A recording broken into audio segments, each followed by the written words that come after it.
कर रहे हैं चुनाव की, और चुनाव के इस आखिरी फाइनल ओवर में आप कह लीजिए प्रधानमंत्री नरेंद्र मोदी जबरदस्त प्रचार कर रहे हैं। कांग्रेस पार्टी की तरफ से भी नेता जुटे हुए हैं, अपनी अपनी जीत का दावा किया जा रहा है। खासकर राजस्थान की आज हम बात करते हैं क्योंकि प्रधानमंत्री का कैंपेन इस वक्त वहां पर चल रहा है। नरेंद्र मोदी ने अपने आज के प्रचार के अंदर अपनी जीत का दावा किस नए अंदाज में किया, इस पर बात करेंगे आज। प्रधानमंत्री नरेंद्र मोदी को चाहे राजस्थान हो चाहे मध्य प्रदेश, खासकर इन दो प्रदेशों की मैं बात कर रहा हूं, महिला वोटरों से काफी उम्मीदें हैं। उनको लगता है कि इन दोनों राज्यों में उनकी जीत की राह प्रशस्त करने के लिए महिला वोटर बढ़ चढ़कर भारतीय जनता पार्टी को वोट कर रही है। मध्य प्रदेश में कर चुकी है और राजस्थान में 25 तारीख को करेगी। आज जब वो सभा में पहुंचे, यूं तो वैसे हर नेता कहता है कि सभा में जबरदस्त भीड़ है, मोदी की सभा में भीड़ होती ही है, लेकिन वहां उन्होंने महिलाओं को लेकर के महिला जो वहां पहुंची हुई थी, कार्यकर्ता उनकी प्रशंसक जो पहुंची हुई थी, उनको लेकर के क्या कहा, खासकर राजस्थान के परिप्रेक्ष्य में आपको सुनाते हैं और देखिए कैसे उन्होंने अपनी जीत का दावा किया। मैं माताओं बहनों को विशेष प्रणाम करता हूं। माताओं बहनों को विशेष प्रणाम करता हूं क्योंकि राजस्थान में आमतौर पर माताएं बहनें इस प्रकार से बाहर कभी आती नहीं है। आज इतनी बड़ी तादाद में आई है। इतना ही नहीं, जब खाना पकाने का वक्त है तब वो राजस्थान का भविष्य बनाने के लिए आई हैं और इसलिए खाना पकाना छोड़ करके राजस्थान का भाग्य बनाना, ये जब मेरी राजस्थान की माताएं बहनें करती है ना, तो राजस्थान का भविष्य उज्जवल है, ये निश्चित हो जाता है। अब इस सभा में दिया गया कोई सिर्फ एक आम पॉलिटिकल स्टेटमेंट है देवेंद्र, या वाकई भाजपा को लगता है कि जीतेंगे तो महिला वोट से जीतेंगे? बिल्कुल, दूसरी बात जो आपने कही कि वाकई बीजेपी की जो पूरी उम्मीदें टिकी हुई हैं उसमें सबसे ज्यादा जो अहम फैक्टर कहा जा रहा है वो महिला वोटर्स को लेके, और उसके पीछे प्रधानमंत्री नरेंद्र मोदी ने जो कुछ किया। राज्य सरकारों की बात छोड़ें, मध्य प्रदेश में अगर राज्य सरकार की बात करनी हो तो पीएम मोदी की जो जो योजनाएं रही हैं, खासतौर पे वुमेन सेंट्रिक, उसके चलते एक बड़ा वोट बैंक महिलाओं के अंदर बीजेपी ने ऑलरेडी तैयार कर लिया है। पीएम मोदी का सीधे कम्युनिकेशन आप देखें तो इसी अंदाज में होता है। आज की बात देखें तो ये कोई बिल्कुल भी पॉलिटिकल स्टेटमेंट नहीं है, महिलाओं के दिल को छूने वाली बात है कि अगर वो घर से आई हैं तो उनके दिमाग में क्या चल रहा होगा, कौन सी परेशानी चल रही होगी, उस बात का जिक्र करना देश के प्रधानमंत्री के द्वारा आप समझ सकते हैं कि महिला वोटर्स के अंदर ये सेंटिमेंट कैसा गया होगा। और जैसा कि उत्तराखंड के चुनाव में, पिछले विधानसभा चुनाव में हुआ था कि उस जीत में भी माना गया था कि महिला वोटर के चलते बीजेपी को इतनी जबरदस्त सफलता हासिल हुई, जबकि बहुत सारे लोग कह रहे थे कि बीजेपी को वहां पे हार का सामना करना पड़ेगा। एग्जैक्टली यही चीज इस बार के भी चुनाव में है, चाहे मध्य प्रदेश हो या राजस्थान में तो ज्यादा फोकस अब दिख ही रहा है कि महिलाओं और दलित, इन दो वोटर्स पे बीजेपी ने अपनी पूरी ताकत झोंक रखी है कि यहां पर किसी प्रकार की कोई कमी ना आने पाए, और उसी के तहत प्रधानमंत्री मोदी ने बयान दिया। राहुल जी, क्या लगता है आपको? अब राजस्थान की बात जहां तक हो रही है, एक असेसमेंट भी आप दोनों से लेता चलूं। मैं पहले देवेंद्र से ही मैं पूछ लेता हूं, राजस्थान को लेकर क्या फीडबैक है अभी तक भारतीय जनता पार्टी का? और सौरभ, एक चीज तो है कि इसमें कोई दो राय नहीं कि बीजेपी का चाहे स्टेट लीडरशिप हो और दिल्ली का बैठा लीडरशिप हो, एकदम निश्चिंत है इस बात से कि राजस्थान में हमारी जीत हो रही है। ठीक है। लेकिन दूसरी चीज की जो टॉप गियर लगाने वाली बात थी, वो हमें सोर्सेस के द्वारा जानकारी मिली कि वो टॉप गियर अब लगाया गया है, और एक रणनीति के तहत इस बात को प्लान किया गया था कि अंतिम 5-6 दिनों के अंदर राजस्थान में अपनी पूरी ताकत झोंकनी है, जिससे आखिरी समय का माहौल जिसे कहते हैं चुनाव के समय, जो बहुत बड़ा रोल अदा करता है खासतौर पे वैसी सीटों में जो कि क्लोज सीटें होती हैं, और उसी हिसाब से पीएम मोदी की या तो वहाँ पे रैलियां कराई जा रही हैं या रोड शो कराया जा रहा है, और वो टॉप गियर बीजेपी ने अब लगाया है। विक्ट्री को लेके पार्टी लीडरशिप एकदम निश्चिंत है राजस्थान में। राहुल जी, महिला वोट, जो बात देवेंद्र कह रहे हैं कि स्लॉग ओवर्स में छक्का मारने की तैयारी है, जीत को लेकर आश्वस्त दिखाई देती है पार्टी, आपको लगता है कि राजस्थान का माहौल कुछ ऐसा ही बना हुआ है? देखिए, राजस्थान की अगर आप सोसाइटी को जानते हो तो महिलाओं को सशक्त करने की बहुत ज़रूरत है। अगर हम क्राइम के आंकड़े भी राजस्थान में देखें तो क्राइम, जो महिलाओं के खिलाफ क्राइम है वो बहुत ज़्यादा राजस्थान में है, और ये बात जो है, चाहे हमें यहाँ पर इतनी सुनाई नहीं देती हो, लेकिन राजस्थान जो लोग जाते हैं वहाँ पर ये बात बहुत ज़्यादा इफेक्ट करती है। दूसरी चीज़ ये भी है कि जो प्रधानमंत्री की स्कीम्स हैं, चाहे वो उज्ज्वला योजना हो या फिर जो फ्री राशन की बात है, ये महिलाओं को बहुत अपील करता है। उत्तर प्रदेश के चुनावों में मैं खुद गया था, तब भी मैंने ये देखा था कि महिलाएं जो हैं इन दोनों योजनाओं को लेकर बहुत ज़्यादा प्रधानमंत्री की तारीफ करती दिखाई दी थी। दूसरी तरफ अगर हम प्रधानमंत्री की रैलियों को देखें तो महिलाएं जो हैं बड़ी तादाद में जो है प्रधानमंत्री की रैलियों में आती हैं। हमने ये मध्य प्रदेश में भी देखा, अभी राजस्थान में भी देखा, बड़ी तादाद में आती हैं। और ये बात सही है कि राजस्थान में इस वक्त अगर हम बाकी सब स्टेट्स को देख लें तो राजस्थान में बीजेपी बहुत ज्यादा कंफर्टेबल स्टेट में है। ठीक, समीर जी, क्या असेसमेंट है राजस्थान को लेकर आपका? प्रधानमंत्री ने जो महिला वोट को लेकर जो उम्मीद जताई। देखिए, प्रधानमंत्री मोदी ने राजस्थान में महिलाओं को लेकर तो बहुत कॉन्फिडेंट है ही। मध्य प्रदेश में भी उन्होंने महिलाओं के ऊपर फोकस किया था। और आप राजस्थान में प्रधानमंत्री मोदी की अगर रैलियां देखेंगे तो हर रैली में उनके इसमें महिलाएं फोकस में रहती है। महिलाओं का कोई ना कोई जिक्र जरूर करते हैं।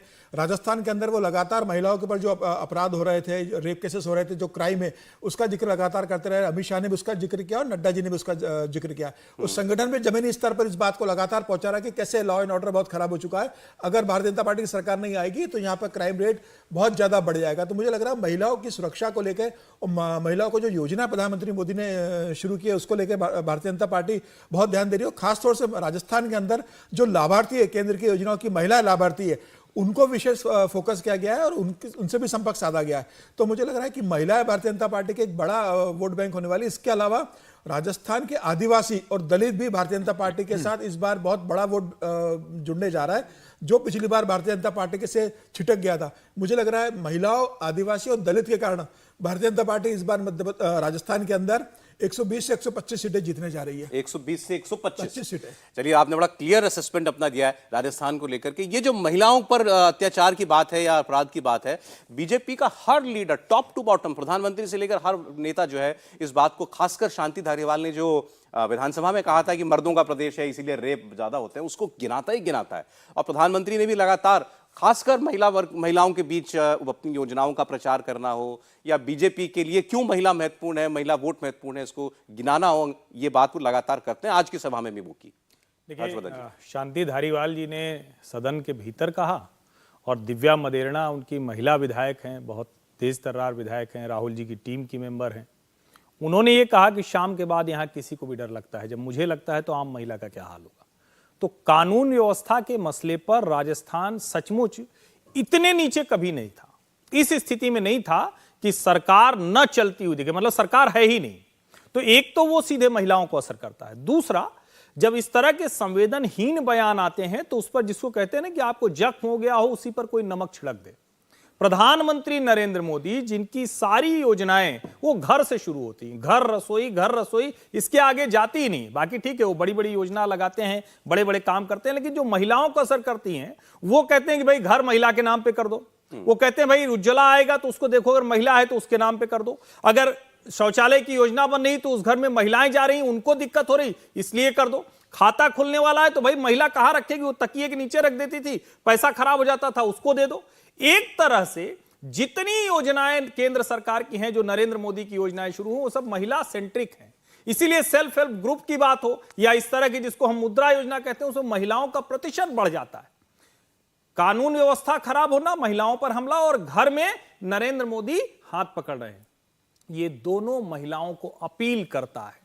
और इसीलिए जब हम लोग मध्य प्रदेश के चुनाव की बात कर रहे थे तो हम कह रहे थे देखिए लाडली बहना योजना, लेकिन उसमें प्रधानमंत्री नरेंद्र मोदी की जो योजनाएं थी वो सब मिलकर वो कतार आपको दिखती है, और वही राजस्थान में होता हुआ दिखता है। यहां मैं एक बात जरूर कहूंगा, जो अभी देवेंद्र जी ने कहा कि लास्ट टाइम में ठीक है स्लॉग ओवर में मार दिया, आप बड़ा कंफर्टेबल थे, लेकिन मैच काहे को ऐसे ले जाना था, आप जबरदस्ती लेके चले गए। जिस राजस्थान में अशोक गहलोत बहुत नीचे जा रहे थे, मैं ये कहूंगा कि भारतीय जनता पार्टी पता नहीं किस गुमान में थी, केंद्र और राज्य की लीडरशिप पता नहीं क्या कर रही थी। इतना संघर्ष आपस में कर लिया कि लोग कहने लगे कि कांग्रेस लड़ाई में है, और अशोक गहलोत भी अपना सेंटिमेंट ठीक करने में कामयाब रहे। निश्चित तौर पर भारतीय जनता पार्टी वहां बेहतर स्थिति में है, लेकिन बहुत बेहतर स्थिति में थी, उसको क्यों नहीं बचा के रखा, यह समझ में नहीं। अपना मैच खुद खराब किया बीजेपी ने। निश्चित तौर पर जोड़ देता हूं तुम्हें।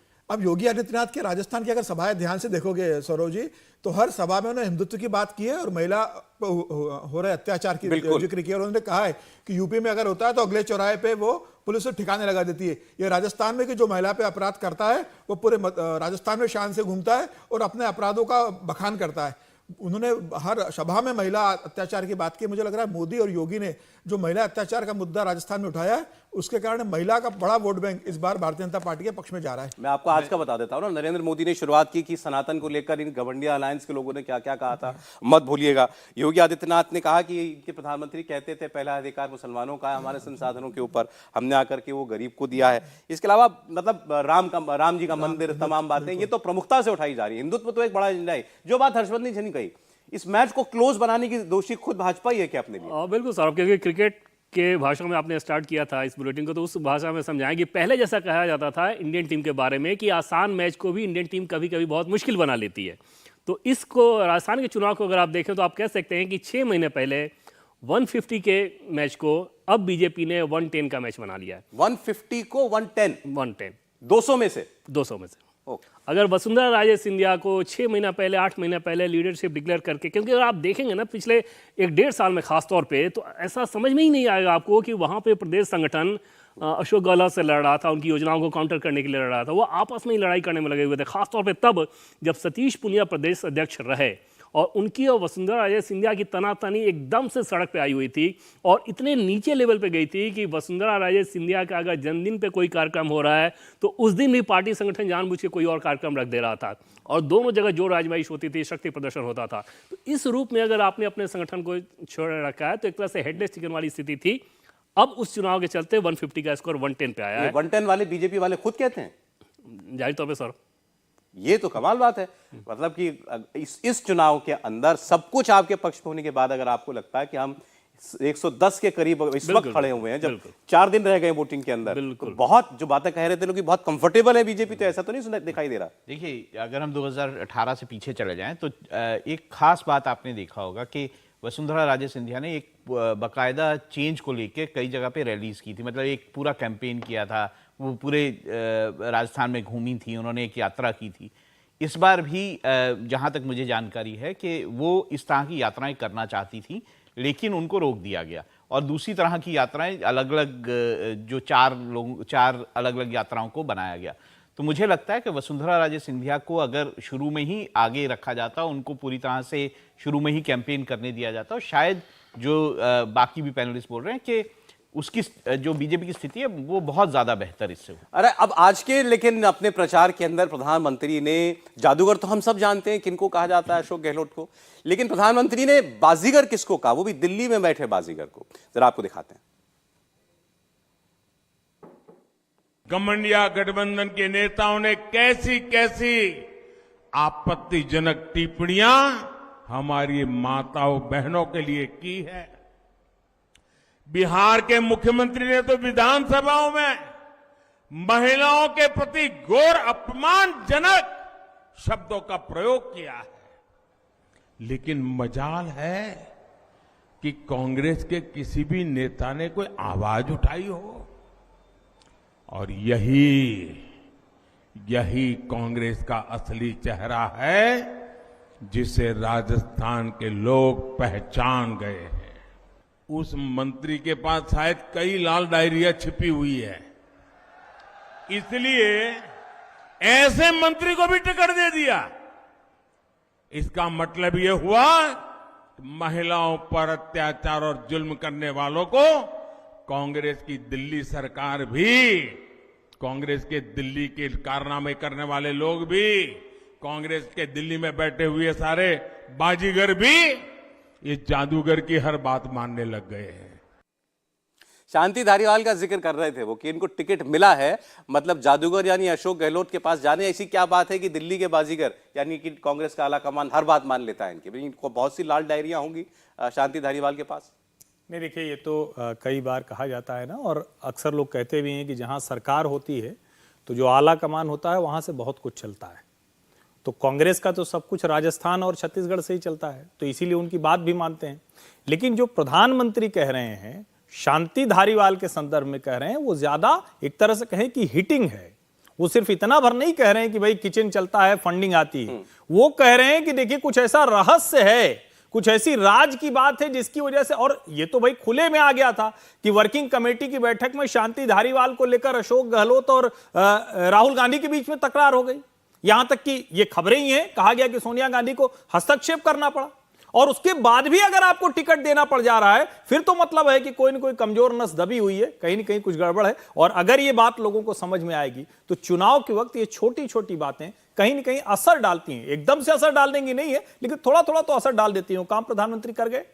भाई सीधी सी भाषा में कहें तो वो कह रहे हैं कि ब्लैकमेल हो रहा है कांग्रेस का आला कमान इन डायरियों से। देखिए, शांति धारीवाल को जब पहली सूची में नाम नहीं आया, दूसरी सूची में उसका नाम नहीं आया, शांति धारीवाल ने अशोक गहलोत को बहुत स्पष्ट मैसेज भेज दिया था कि अगर मुझे टिकट नहीं मिलेगा तो मुझसे किसी लिहाज की उम्मीद मत करना आप। ये तय था कि अगर शांति धारीवाल को टिकट नहीं मिलता तो जरूर वो कोई ऐसा बड़ा विस्फोट करते जिससे अशोक गहलोत के लिए बहुत शर्मिंदगी का सबब बनता, कांग्रेस के लिए शर्मिंदगी का सबब बनता और पूरा चुनाव से कांग्रेस बाहर हो जाती। मुझे लग रहा है अशोक गहलोत ने बात बहुत स्पष्ट तरीके से कांग्रेस हाईकमान को बता दिया कि शांति धारीवाल को टिकट देना क्यों जरूरी है, उसे पार्टी के साथ जोड़े रखना क्यों जरूरी है। और उसी के बाद शांति धारीवाल को टिकट देना राहुल गांधी की इच्छा के खिलाफ भी मजबूरी होकर राहुल गांधी को भी तैयार होना पड़ा। मुझे ऐसा लग रहा है कि यह बात बहुत पार्टी के सभी नेता राजस्थान के जानते हैं और प्रधानमंत्री मोदी ने जो कहा है वो बिल्कुल सत्य है कि अगर शांति धारीवाल को टिकट नहीं देते तो ये बात तय थी कि कई राज कांग्रेस के जो 5 साल के हुए हैं और उसके पहले भी कांग्रेस सरकारों के जो राज रहे होंगे वो सारे राज एक करके बाहर आते। अशोक गहलोत लेकिन आपको कभी भी इस चुनाव में कहीं कहीं दबाव में दिखाई दिए हैं क्या? चाहे वो लाल डायरी का जिक्र हो, अब उसके 3-4 पन्ने और आ गए अभी कुछ दिनों पहले, उसमें फिर ये कहा गया कि उनके अपने बेटे का भी स्टेटमेंट लिखा हुआ है कि ये चुनाव जब तक पापा हैं तब तक कांग्रेस पार्टी नहीं जीत सकती। अब इसका कोई वेरीफाई नहीं कर सकता इन बातों को, कहा गया कि उसमें लिखा है। देखिए, पहली बात तो ये कि अशोक गहलोत जो है राजस्थान की में अपनी राजनीति को पूरी तरह से बैठाने में कामयाब रहे हैं, ये तो आप भी मानेंगे। जिस तरह से उन्होंने वेरियस स्कीम्स चलाई हैं, जिस तरह से उन्होंने काम किया है, देखिए उनका इतिहास कोई बहुत छोटा नहीं है, बहुत पुराने हैं। पहला अपना चुनाव हारे थे, उसके बाद से लगातार राजनीति में सक्रिय रहे और जिस तरह से उन्होंने कांग्रेस को वहाँ पर आगे बढ़ाया, ये एक देखने वाली बात है। और यही कारण है, देखिए चुनाव में जब भी हम कैंडिडेट्स की बात करते हैं, किसी भी कैंडिडेट की, धारीवाल की बात करें या किसी भी कैंडिडेट, तो विनेबिलिटी एक बड़ा फैक्टर होता है। और अगर किसी भी पार्टी को लगता है कि एक कैंडिडेट, ऐसे बहुत सारे बीजेपी के भी कैंडिडेट होंगे जिनको शायद पसंद नहीं किया जाता होगा लेकिन उनको टिकट दिया जाता है क्योंकि विनेबिलिटी है, तो ऐसे में अगर कांग्रेस जो है वो कांग्रेस की जो संगठन है वो किसी को टिकट दे रहा है तो वो ये देखता है कि वो चुनाव जीत सकते हैं नहीं जीत सकते हैं और उसी आधार पर ज़्यादातर टिकटों का बंटवारा होता है। और अशोक गहलोत जो हैं उन्होंने ये प्रूव किया है कि वो कांग्रेस के लिए चुनाव जीत सकते हैं और ऐसे में ही अशोक गहलोत पर जो है विश्वास जो है जताया जा रहा है। चलिए, अभी हमने अशोक गहलोत की बात की, प्रधानमंत्री के भाषण में क्यों महिलाओं पर इतना फोकस रहता है उसकी हमने चर्चा की और क्या महिला वोट डिसाइसिव होगा राजस्थान के चुनाव में भी, वो हमने उस पर चर्चा की है। अशोक गहलोत ने आज एक वीडियो जारी किया है। उस वीडियो में वो राजस्थान के करोड़ों मतदाताओं को सीधे संबोधित करते हुए कह रहे हैं कि अपने एक वोट की कीमत जानिए और फिर वो ये बताते हैं कि मैंने आपके लिए क्या क्या किया और अगर भाजपा की सरकार आ गई या उनकी सरकार चली गई तो ये सारी स्कीमें बंद हो जाएंगी। अब उसमें अशोक गहलोत का लहजा कैसा है, उनकी भाषा कैसी है, कहीं उसमें कोई डेस्परेशन दिखाई दे रही है क्या, इस पर आगे हम बात करेंगे राजस्थान के चुनाव की। और मध्य प्रदेश के चुनाव में भी, क्योंकि प्रधानमंत्री ने कहा कि वहां से कांग्रेस का डब्बा गुल हो गया, मध्य प्रदेश के चुनाव में क्या खबर आ रही है, खासतौर पर भारतीय जनता पार्टी के लिए महिला वोटर के लिहाज से, क्योंकि बीजेपी को एमपी में सबसे ज्यादा उम्मीद है कि 17 साल बाद